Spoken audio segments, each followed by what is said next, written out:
How to delete Udemy account permanently. So if you want to delete your Udemy account, then first of all, you have to open up a browser, any browser that you're comfortable with. I'm here with Google Chrome browser.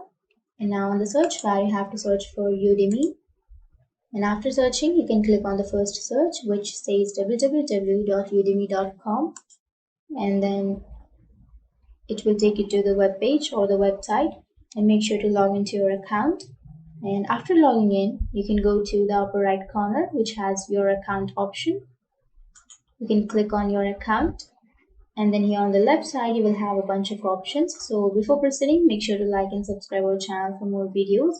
And now if you want to delete your account, or if you want to close your account, then you can go to close account, which is on the last option. Now if you close your account, you will be unsubscribed from all of your courses and you will lose your access forever. So if you want to close your account, then simply click on close account, and then you have to enter your password. And after entering your password, click on close account.